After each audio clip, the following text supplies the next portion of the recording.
අද මම ඔයගලන්ට කියලා දෙන්නේ ගොඩක් ලේසියෙන් ගොඩාක් රසට තෝසෙ ගෙදර හදන විදිය.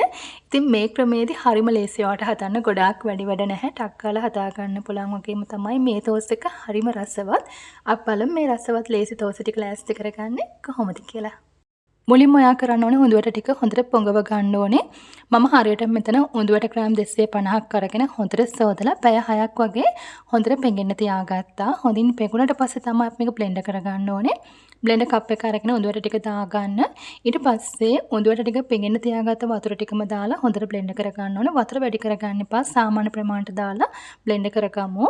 මෙන්න මේ වගේ ප්‍රමාණයට දාගන්න. දැන් බ්ලෙන්ඩ් කරගත්ත ටික මෙන්න මේ වගේ වෙනම බෝල් එකකට දාලා ඊට පස්සේ මම කරන්නේ බ්ලෙන්ඩර් කප් එකට එකතු කරගන්නවා.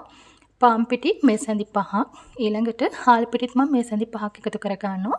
ඉතින් ඔයාලට මේ විදිහට කරන්නත් පුළුවන්. එහෙම නැත්නම් උයාගත්ත බත් කෝප්පයක් තියෙනවා නම් මේ වෙලාවේ බ්ලෙන්ඩර් කප් එකට දාලා හොඳින් බ්ලෙන්ඩ් කරගන්න පුළුවන්. ඉතින් බ්ලෙන්ඩ් කරගන්න අවශ්‍ය ප්‍රමාණයට වතුර දාලා මේ ටික අපි හොඳට බ්ලෙන්ඩ් කරගමු. ඒකත් අපි අර මිශ්‍රණයට දාලා හොඳට කලවම් කරමු. මේ වගේ හොඳට කලවම් කරගන්න. මේ මිශ්‍රණයට දැන් ඔයා ලුණු එකතු කරන්න යන්න එපා. මේ වගේ හොඳට කලවම් කරගත්තට පස්සේ මේක විනාඩි 10ක් විතර වහලා චොට්ටක් පැත්තකින් තියාගන්න. මේ ඔන්න හරියටම විනාඩි 10කට පස්සේ ඉතින් දැන් තමයි ඔයා ලුණු එකතු කරන්න ඕනේ. ලුණු එකතු කරාම මේක පොඩ්ඩක් දිය ගතියට එනවා. මම ලුණු තෙහෙන්ද එකක් එකතු කරලා හොඳට කලවම් කරනවා. ටිකක් හොඳට කලවම් කරගන්න. මම ඔයගලන්ට මිශ්‍රණය හරිපදම් පෙන්නන්නම්. මෙන්න මේ විදිහට වැටෙන මිශ්‍රණයක් තමයි තියෙන්න ඕනේ. ගොඩාක් උකු ගතියට ගන්න එපා. ගොඩාක් උකු ගතියට තෝසෙ හදා ගන්න අමාරුයි. ඒ වගේම තමයි ගොඩක් දිය කර ගන්නත් එපා. ඉතින් ඔන්න දැන් අපේ තෝසෙ බැටර් එක හරි. අපිට දැන් පුළුවන් තෝසෙ ටික හදා ගන්න. තැටිය හොඳින් රත් වුණාට පස්සේ ගින්දර සාමාන්‍ය ප්‍රමාණයට ගන්න.